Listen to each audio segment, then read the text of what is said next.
Have you ever wanted to participate in highly secretive, covert military operations?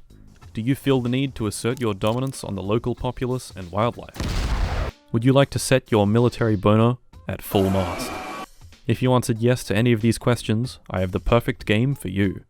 Welcome to Armed Assault 3, a game built upon intense militaristic and the rejection of simple-minded, primitive concepts like morality, empathy, and the Geneva Convention.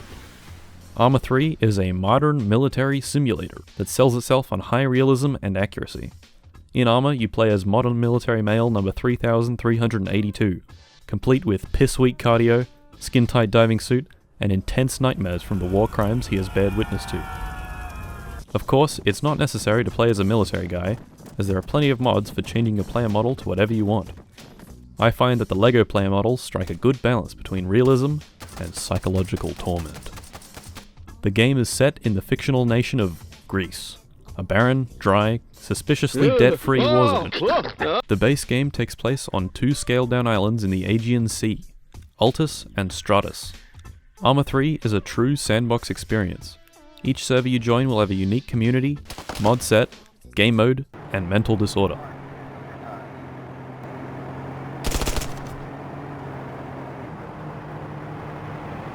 The game is what you make it. If you want to pretend to be a bunch of Delta Force commandos, brutally eradicating every door you come across, go for it. Maybe you would like to participate in a combined arms exercise as a fast jet pilot, flying high above the battlefield with larger than average moral separation from your terrible crimes. Perhaps you would like to roleplay as Jedi Master Yoda and run people down in your 2001 Honda Civic. All of this, and much more, is possible in Arma 3.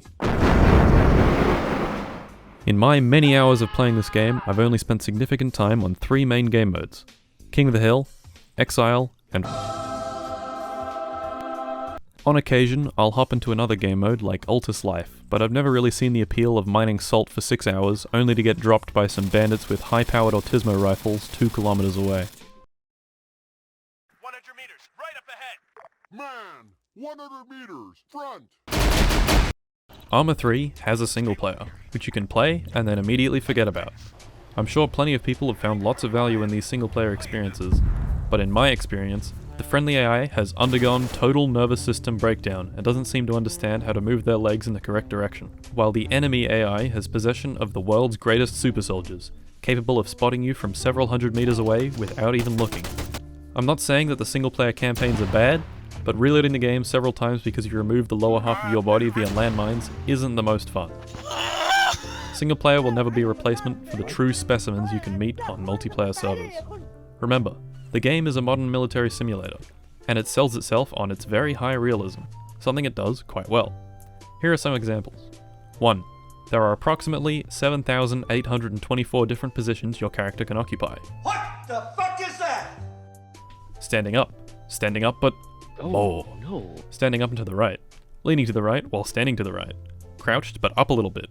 Ooh, ow, my thighs. Ooh, ow, my thighs. Ooh, firing. Ooh, Crouched.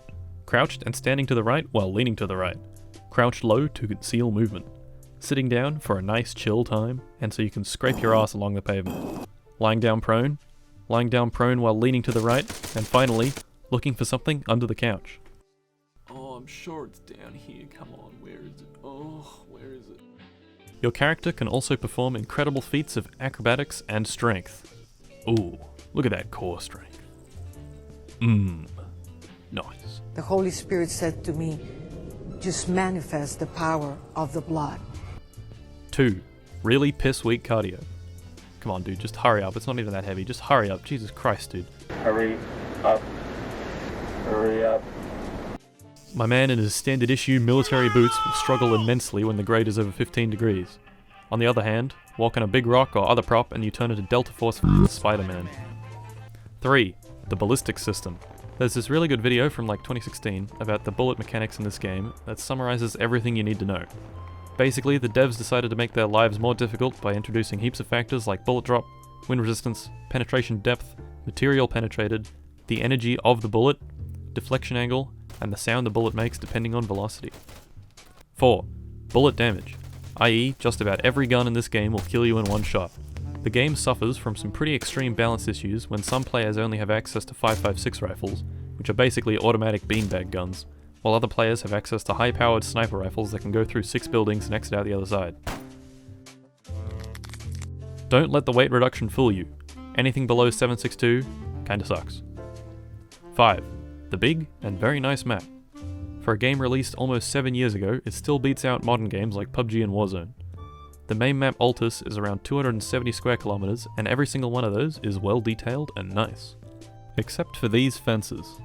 These fences can fuck right off. 6. The advanced helicopter flight model. There are 2 genders in this game, standard and advanced. Much like driving an automatic, people who use the base flight model are perfectly reasonable and are using their helicopter as a means of getting from one point to another. Then, there are the people who drive stick, and they use the advanced helicopter flight model to flex how much of a milsim operator they are, and how wide their scrotal tissue is. I couldn't tell you how many times some complete numpty in King of the Hill believes he is the greatest helicopter pilot on planet Earth, only to smash directly into the telephone pole they were trying to go under. 7. The big list of optics. Do you like seeing deeply into the soul of the life you are about to extinguish?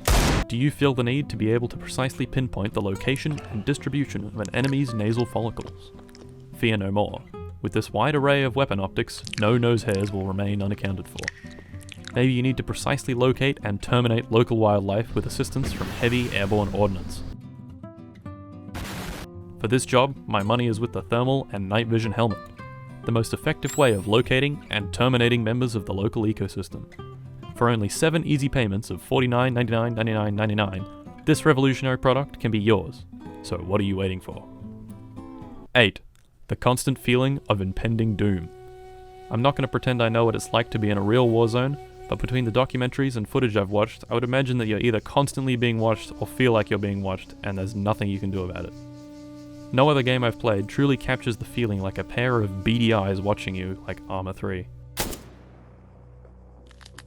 There could only be you and one other human being online in the 270 square kilometers of Altus, but I'm still checking the hilltops, listening out for disturbances, and keeping a low profile.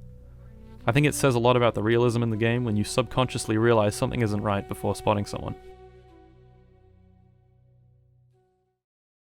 Oh no, I don't have life insurance. Welcome to King of the Hill, an exercise in extreme mental endurance as you withstand your teammates' best attempts at causing catastrophic intracranial hemorrhaging. In Koth, there are 3 teams, each fighting for control of the zone. Each team starts around 2 kilometers away from the zone and needs to stand inside to win. Every 45 seconds, a point goes to the team with the most players in the zone. Your team wins once you accumulate 100 points. Pretty simple and very enjoyable. Koth games will last around 3 hours and run at a much faster pace than other game modes. The objective of Koth is very simple. Collect money, get guns, destroy vehicles, and kill. Now how would one go about doing this? Well, like this.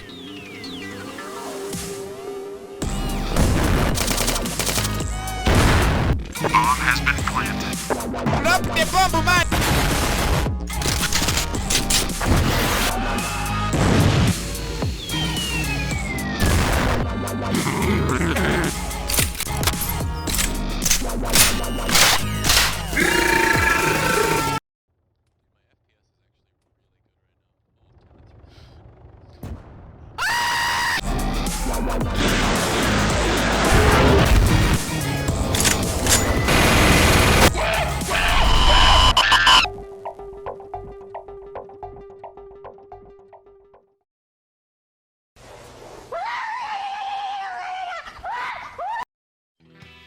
Remember DayZ? Well, Exile is a little like DayZ, but actually fun. Instead of zombies, there are soldiers that occupy missions and drive around the map in vehicles. You play as a prison inmate sent into exile from the sky. Yeah, right? You begin with a very stylish orange jumpsuit and on occasion are given access to the most deadly, powerful vehicle in the game. The bicycle. Just like in Current Circumstances, loot of different qualities can be found inside buildings and other structures. Unlike DayZ, finding a gun is pretty easy, but finding powerful guns takes a bit more searching. Oh shit. Several missions with various difficulties are dotted around the map for you to complete. Completing missions will award you with a crate filled with loot, and sometimes a vehicle. The quality of the loot and vehicle depend on the difficulty of the given mission, which can range wildly. Some missions have AI that kill you the instant you are visible, Oh my fucking god. while other missions have AI that don't even need to see you to kill you. Pretty much all AI is constantly on high alert, and do not mess around once they find you. The loot collected in missions can be sold in the safe zones on the map. These are areas where players are invincible and can go to buy and sell stuff. Exile has some rudimentary base building features, but lacks any real main objectives other than collecting that cash and murdering other players in the server. Which is fine. Murder is good. Exile is much more infantry focused and usually restricts the vehicles to just transports. This is probably a good thing for balance, but it removes a lot of the fun in getting really powerful vehicles and abusing them. Exile adds a few vehicles which range from completely pathetic to mostly useless, and just about all of them will explode upon tapping a tree branch. Now, I used to play on this pretty kooky server a couple of years back. This server was a PvE only server, meaning you couldn't go around whacking other players, which really removed a lot of the fun. It also had several mods, like changing the map, adding more weapons, and enabling some of the really OP vehicles. After completing a few missions, my friends and I went back into the safe zone to sell our gamer loot and buy some stuff.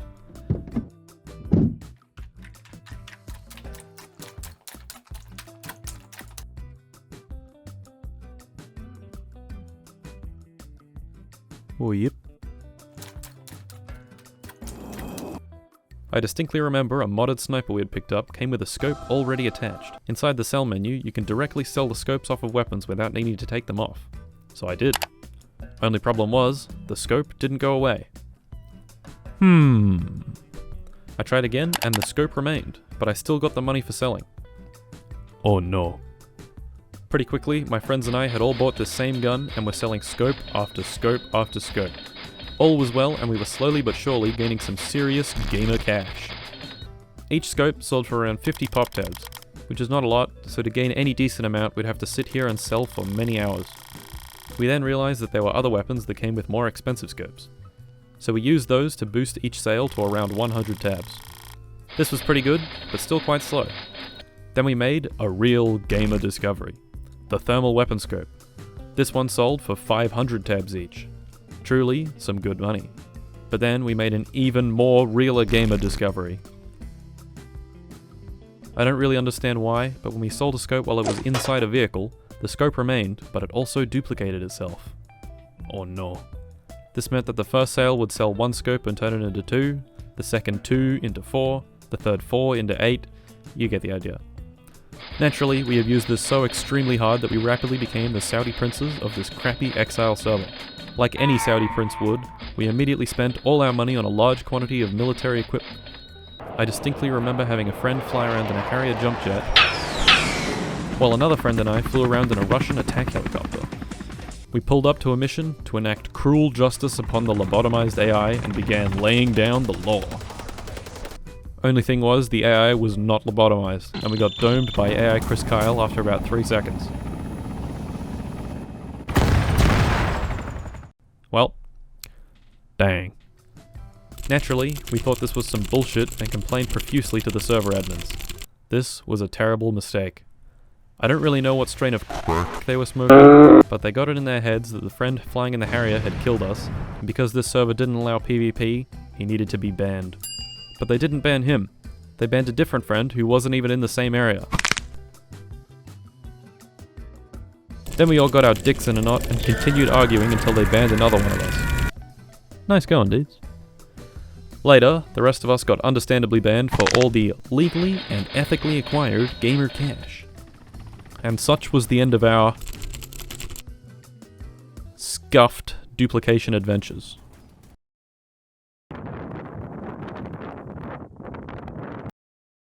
Welcome to the Wasteland. Truly the best game mode. Wasteland is the natural extension of Exile, where the entire map is open for missions and murder. There are several types of missions in Wasteland, each giving you either weapons, cash, or both. Wasteland tends to focus much more on vehicular combat, which I find more fun than just strictly infantry. There are no safe zones, and nowhere is safe. Money is collected by completing missions and gently convincing other players to stop living. Money can be spent in several different shops dotted around the map. The shops sell weapons, vehicles, and extra equipment for your team. Wasteland missions tend to give lots of money and the weapons and vehicles are fairly cheap. This means that players gain access to the kooky shit of Arma 3 pretty quick. In Wasteland, there are 2 main teams and several independent teams fighting. Independent is really fun if you like dying over and over again, so unless you only go alone, I would suggest joining one of the 2 main teams. Similarly to Exile, there isn't really a goal in Wasteland other than collecting lots of cash and performing lots of murder. Wasteland separates itself from Exile in the creativity you have in performing said murder. In Exile, the flexibility you have in approaching a mission is limited, and the weapons you have access to all tend to function the same. Drive or fly up to a mission or bad guy and then shoot them with a gun. In Wasteland, there are a much larger number of ways you can tackle a given challenge. Let me explain. On the map, there are several gun stores for buying weapons. These stores are good for gearing up to take on missions and other players. But, whenever you go inside one, your location is broadcast to the entire server. Oh no. So let's say I'm over at the airport and I see an enemy has entered the gun store. I now have several options. Maybe I should quickly buy a cheap car, drive over, set up on a hilltop, and gun them down to collect their cash. This could work, but driving around on an open road is quite exposed and fairly slow. Oh no. So how about I get a transport helicopter and fly over? Helicopters are much quicker, so it's more likely they'll still be inside the store once I get there. This is good, but it's loud and still requires you to locate and kill the enemy with a handheld weapon. This wouldn't be good enough if they brought a vehicle, which is very likely in Wasteland. How about we go to a separate gun store and buy a rocket launcher? This is a good option, but the other gun store is quite far away and he will have likely moved on by the time I get there. Okay, how about we get a tank and drive over?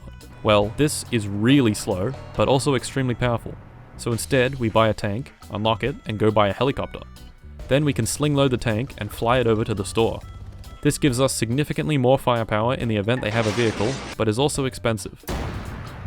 Maybe instead of doing that, we buy an attack helicopter and deliver heavy ordnance from the air. This is also a valid approach, but is also expensive, and you can quite easily buy an anti-air launcher from the gun store to shoot helicopters down. How about we buy a jet and deliver even heavier airborne ordnance? That would work quite well, but now you have a jet, which is expensive and very tedious to keep around. We'd also like to get his cash, and having a jet around really complicates that. Maybe we should buy a simple armed car, drive up, and shoot them with the minigun. This is cheap, and probably quite effective. Or maybe we should buy an artillery piece and deliver gun store eviction notices from the comfort of plushy, warmed seats. Or instead of showering him high explosives, we send out hundreds and hundreds of mines around the perimeter of the gun store. Or how about we purchase an entire Air Force worth of attack drones to completely cover the entire map? I like this option because it makes me feel like Barack Obama. Each drone is quite cheap and very balanced. The drones have these thermal cameras that can basically see everyone on the map. Very good. We'll choose this option and fly in with a helicopter simultaneously. Once we delete his soul from existence, we land and collect all his money. All $14. Good stuff. Now I love Wasteland, but there has always been a lack of servers available to play on. In the OCE region, there aren't any servers at all anymore. This ain't good. I looked into it, and most people seem to think it's because the vehicles are far too powerful for far too cheap. I agree. If only someone were to do something about this. So, I decided to make it happen, and I've taken it upon myself to solve this terrible problem. Welcome to the Bean Zone, Wasteland. This server is now available for playing on. I'll probably keep it around for a few months and get rid of it once I'm sick of it. It's got 20 slots, which is probably not enough, but I'll keep it like that for the time being. I've made some balance changes in the price of vehicles, and made the game generally feel a bit more balanced. Powerful weapons like anti-aircraft and anti-tank launchers are a little more expensive. Armed vehicles are also now more expensive. I've made territory capturing much more lucrative so people will actually go for it. I've added the really fast, powerful jets, and I've added proper, spooky artillery. Now I'd love to get some custom missions and properly integrate mods into the server, among some other things, but my experience is basically zero, so we'll have to wait and see if that happens. To accompany this server, I've also set up a Discord. This is a place where you can profess your love of all things bean related. Much like the Arma server, I also have no idea what I'm doing, so bear with me while we get things sorted. The join links for the Discord will be in the description, so come on down and tell me my videos smell bad. So there we go. Arma 3. A great game. Join my server, become a member of the Blue 4 Republic, and enjoy the Obama lifestyle. Obama out.